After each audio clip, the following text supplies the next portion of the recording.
Mint is still $15 a month for premium wireless. And if you haven't made the switch yet, here are 15 reasons why you should. 1, it's $15 a month. 2, seriously, it's $15 a month. 3, no big contracts. 4, I use it. 5, my mom uses it. Are you playing me off? That's what's happening, right?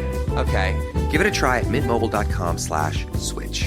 Upfront payment of $45 for 3-month plan, $15 per month equivalent required. New customer offer first 3 months only. Then full price plan options available. Taxes and fees extra. See mintmobile.com.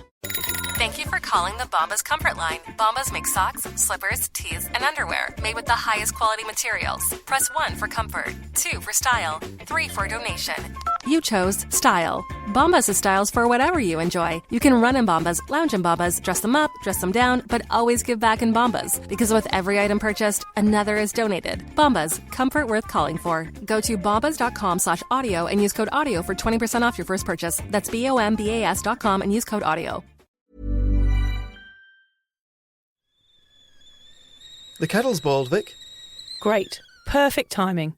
Just a dash of milk for me, please, mate. Here you go. Shall we get started then?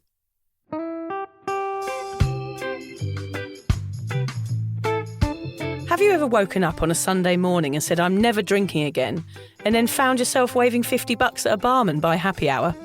Are you wondering why everyone else can stop at 1 while you head to a dodgy after-party with a weird bloke called Disco Dave? If so, it might be time to take a deeper look at your relationship with your reliable social crutch, alcohol. On each episode, we'll investigate our own dysfunctional dealings with booze and find out if it's possible to stop this deeply ingrained habit before things get too messy. Yep, we're going to open up a shame shed of humiliating drinking stories to help you understand why waking up from a booze coma each weekend with a kebab sticking out of your top pocket might actually be negatively impacting your health. Hamish and I are here to delve into what it's like being sober, an unwanted warts and all look into why giving up those cheeky pints or putting down those mummy wines will make you feel happier, help your anxiety and mental health, and turn you into the most sparkly, authentic version of you. Won't that mean I become boring though, Vic? Well, Hamish, we'll just have to wait and see. I'm Victoria Vanstone. I'm Hamish Adams-Cairns. And this is Sober Awkward. I think there is a secret society, an underground sober revolution bubbling just underneath the surface. I feel like it's the truth bomb that's almost ready to be dropped on society and destroy our outdated, preconceived ideas about alcohol. Yep, hey, my finger is poised over the big red detonate button. It's almost too radical to inform a whole planet of habitual humans that we've been doing it wrong all these years. Breaking the scandalous news over someone's morning cornflakes that sober is amazing and drinking booze is a complete waste of time might make those sugary flakes difficult to swallow. But I guess this podcast is about sharing this message in small knee scrapes rather than blowing up people's minds with one giant bang. But of course, there's nothing wrong with a giant bang, eh, Hamish? Oh, thank you. Hey, wink, wink. Hey. Smut. It's certainly taken me a while to grasp the concept that living alcohol-free could really be better than being a drinker. But I and the rest of the world are starting to catch on. At long last, saying I'll have a fizzy water please won't get you funny stares and a lack of mates. There really is a sober revolution, and we are part of that social change. You can be too. So today we want to delve into why being sober is a rebellious and very punky thing to do, and how being proud and loud about your unruly choice to go against the grape and grain makes you a hero, a cycle breaker and a riotous revolutionary. I didn't realise how smart against the grape and grain was. Thank you. Yes, you don't realise the work I put into this, Hamish. I've read that 3 times, and only the 3rd time I realised how clever that was. Let's start by finding out what a revolutionary is. A revolutionary is a person that fearlessly advocates radical change. Revolutionary people and ideas challenge the status quo and might be violent or willing to upset the natural order to achieve their goals. I know I get a bit fighty, fisty, fighty if I get angry. Smash or excited, we found out just now. Yeah, smash TVs, yeah. Like the word revolve, it's all about turning things around. Revolutionary leaners want to change the world by any means necessary. This sober revolution is people choosing to do something that is against the flow of society. And luckily for us, lots of people are joining the fight.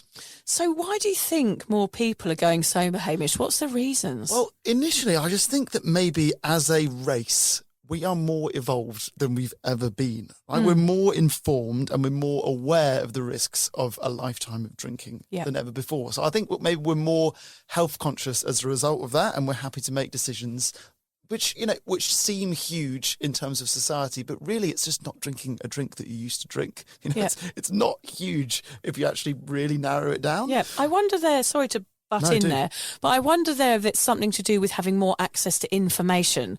Like we're being flooded with information, whether it's through Instagram or Facebook or news or everything. We've got access to so much information now that you can't avoid knowing more. Yeah, you're probably right. I think the young people in particular, I think maybe just ballsier than we were. Yeah, maybe. Because it seems to be that more young people are giving up than ever before. And I don't think I would have had the minerals to do that. If I was 18, 19, 20, there's no way I would have been able to give up drinking when all of my mates were doing it. I don't think you're like I wasn't a fully formed human that could say no to something that everyone else was doing when I was that young. So true. Yeah, it's quite a ballsy thing to do at a young age, to have the confidence to not numb out those first interactions with teenage boys and all that kind of stuff. So, yeah, it is a ballsy move. I totally agree with you. This is a weird thing to say, and it's something that you said in the podcast, that you're more environmentally conscious since going alcohol-free. Yeah. Which I think could be a reason. I guess it is less bottles, it's less cans, it's your sort of a more holistic life, I suppose. So true. And that's all caught up in it. And I think, look, if the world really is ending, which we're sort of told over and over again, then it's really important to cherish every moment. Weirdly, all week I've had this saying in my head, which is just like, just fucking live life. That is what going sober is. Like, really experience every minute. Soak it up, live it, remember it, enjoy it. And when you are drinking, you don't do that so much. You might think you do, because the highs are really high, absolutely, but you forget it, or you numb it out, or it's a night that was amazing, but that was 10 years ago. And then it carries on that night. Like, you have that moment, that momentary high, and you have that euphoric moment, which is like 2 glasses of wine in or 2 pints of beer in, and then it's downhill from there, and then you're left with a hangover. So the joy is almost plastered over. It's almost gone, because now you're in pain. You're in a world of pain because you've drank too much. So you don't stop at that point. You peak, and then you carry on drinking, which makes you have a come down from it. So it's almost like the joy is sucked out. Yeah. Yeah. And my last point, I think, generally, I don't want to seem too negative, but I think generally people are kind of frustrated and discontented with the world, whether or not it's for environmental reasons or people don't like the politicians in power. Or, people are angry about the way that things are going. Yeah. And although that's obviously a bad thing, it is also a good opportunity for change. When people are frustrated, amazing time to do something wildly different. Yeah. And I think giving up alcohol could be that thing for you. So I think maybe that's why more people are giving up. Honestly, I don't really know. No, I think you're right, though. It's happening. Yeah, and I think it's such a mixture of things, a different, so many different factors involved here. I think one of them is just trend as well. Like, it's trendier. Now, Heaps Normal are a perfect example of that. Like, making an alcohol-free beer trendy. It's very clever and very difficult to do. So I have full respect for them for doing that. Their marketing and advertising makes not drinking cool, and that's where this is going, and that's exciting for me to see that actually you can be considered part of this culture and community without drinking, and that's a really sly move which I find really intriguing. Of course, the pandemic is another reason people are giving drinking, because they were forced into address a stay-at-home drinking problem. If you stayed at home and you drank, you looked in the mirror every morning with a hangover, there was consequences to that, and it was happening earlier and earlier in the day. So you've come out of that situation and gone, actually, I don't want to do that anymore. Something clicked for some people during the pandemic. Lots of people's drinking got worse, and it got so bad that they had to address it. I was surprised by that fundamentally the numbers did go down. I thought everyone would drink more. Inevitably, we're all inside, we're all going to drink more. They did drink more in the start. We're going to go into that in a minute. Down to below, but actually it forced people into addressing maybe a long time problem because they realised it was getting out of control. Hey, Ryan Reynolds here from Mint Mobile. Now, I don't know if you've heard, but Mint's premium wireless is $15 a month. But I'd like to offer one other perk. We have no stores. That means no small talk. Crazy weather we're having. No, it's not. It's just weather. It is an introvert's dream. Give it a try at mintmobile.com/switch. Upfront payment of $45 for 3-month plan, $15 per month equivalent required. New customer offer first 3 months only. Then full price plan options available. Taxes and fees extra. See mintmobile.com. Thank you for calling the Bombas Comfort Line. Bombas make socks, slippers, tees, and underwear made with the highest quality materials. Press 1 for comfort, 2 for style, 3 for donation. You chose style. Bombas has styles for whatever you enjoy. You can run in Bombas, lounge in Bombas, dress them up, dress them down, but always give back in Bombas. Because with every item purchased, another is donated. Bombas, comfort worth calling for. Go to bombas.com/audio and use code AUDIO for 20% off your first purchase. That's BOMBAS.com and use code AUDIO.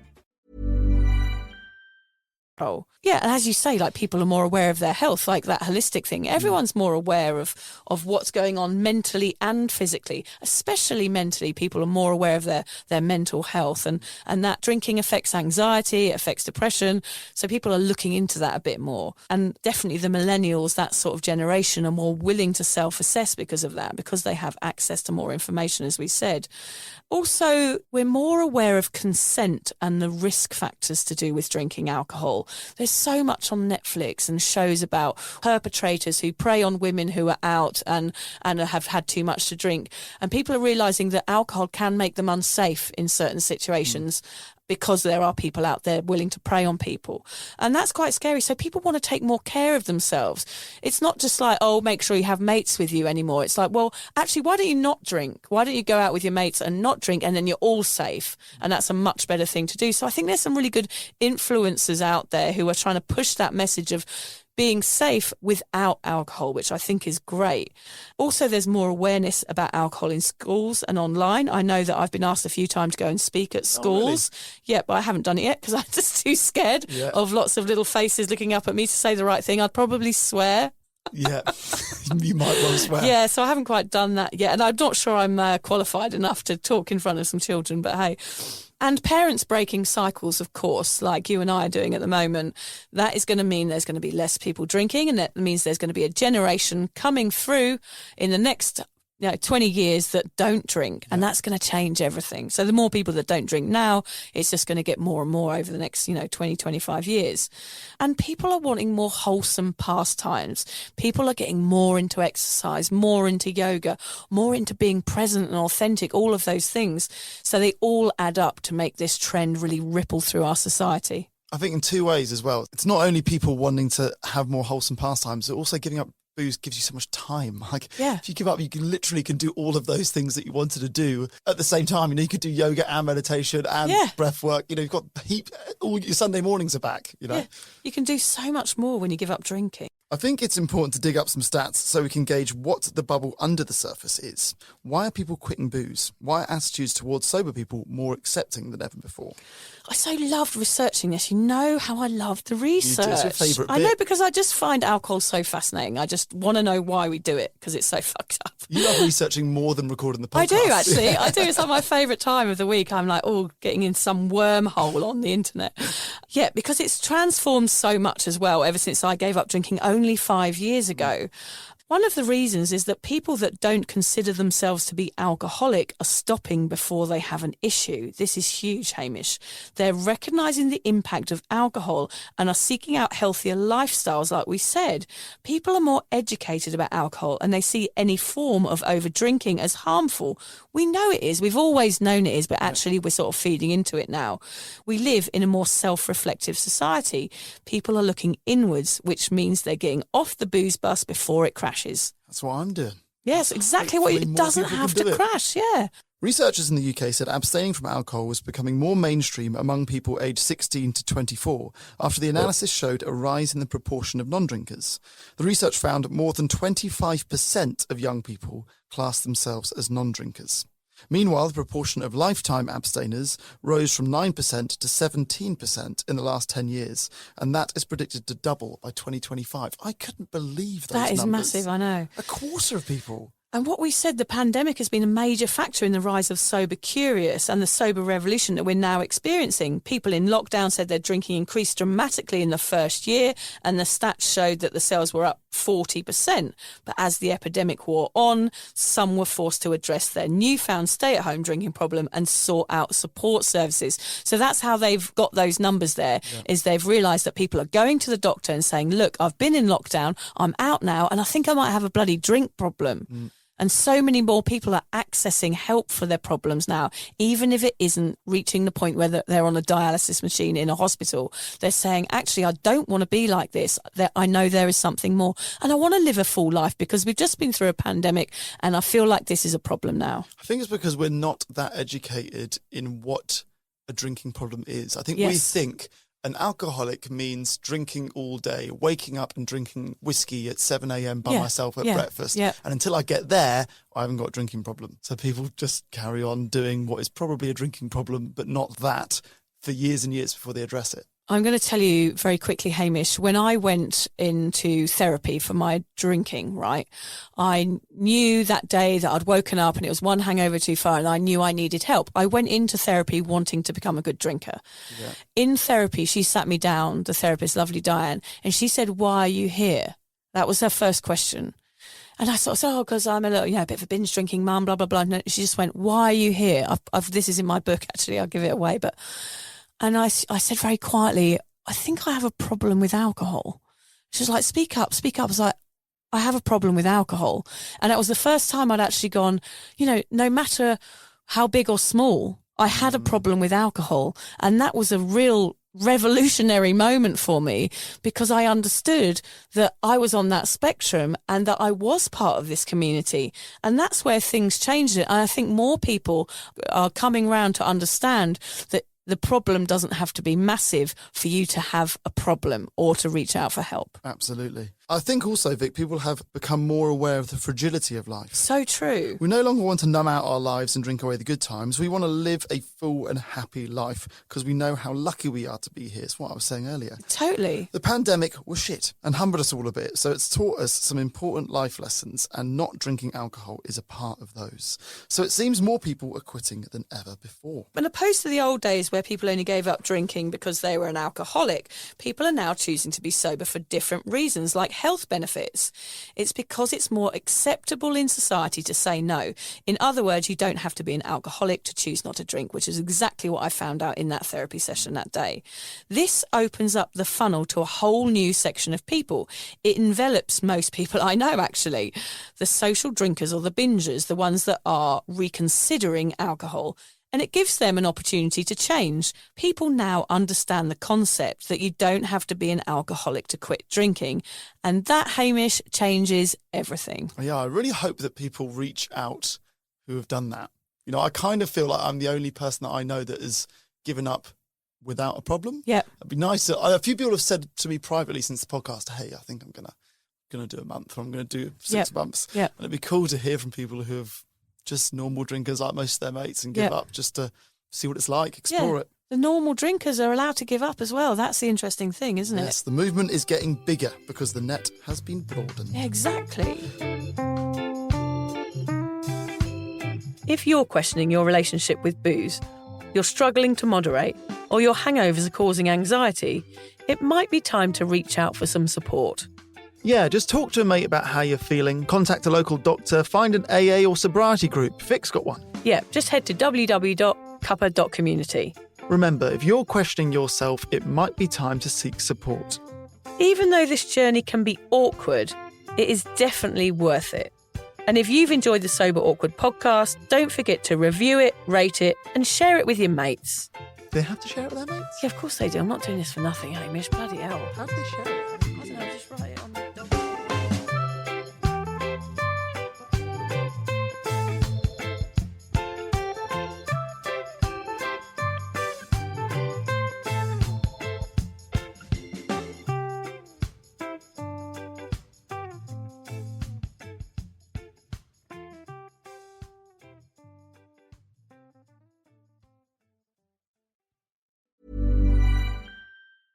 I don't know about you, but when I'm using AI for my business, I don't need it to tell me what to do.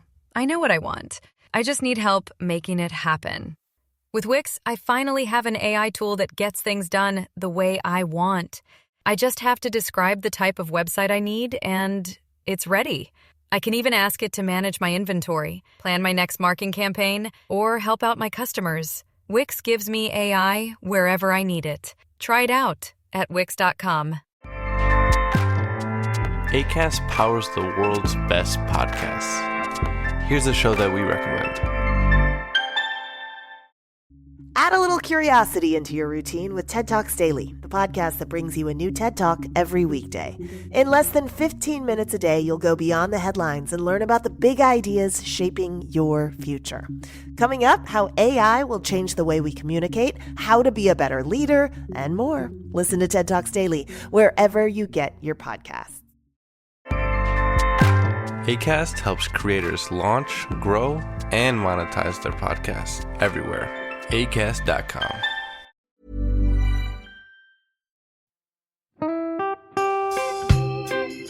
So, as you probably know, my comedy memoir, 1,000 Wasted Sundays, is officially out. All my magnificent fuck-uppery in one awkward hit. If you'd like to get your hands on a copy, it's now available from all good bookstores. We always say all good bookstores, don't we? Yeah. Are there bad bookstores? No, it's probably ones with moody sellers. Oh, yeah, really depressed librarian folk. Yes, okay, yeah. So there are probably some, but we're only storing it in the good ones. It's only made it into the goodies. You can also get it from all good online retailers. The print version and ebook are out now, and the audiobook will be available in March. I've been writing my memoir for 5 years. It will make you laugh, cry and cringe, and hopefully inspire a few people to reconsider their relationship with booze. If you love the podcast, then I think you'll love the book, even if I do say so myself. Hamish has read it. What did you think? I feel like I know a little bit too much about you now, to be honest, Vic. Look, I really loved it. It was hilarious and surprisingly moving, but I feel like I've seen you naked in a literary sense. Yeah. Does that make sense? Yeah, that's worrying. Yeah. From an emotional point of view, seriously, it wobbled my teeny weeny wooden heart, Vic. Okay. My teeny little wooden heart. Well, his wooden heart is broken. Anyway, so if you do manage to get your filthy mitts on a copy, please do me a favour and head to goodreads.com and give me a review. Doing that will help me get it out there to those that need a bit of sober support. So there you have it. My story, unwanted warts and all. Come and get awkward with me. Not to be too demanding or anything, but seriously, go and buy it now. Go and buy it right now. Yeah, don't just tell your friends, buy it, and then buy your friends one or two. Yeah, don't give them a copy, buy it, yeah. And you know what, don't be careful where you store it. If you lose it, you can always buy another 5. Yeah, buy another one. Yeah.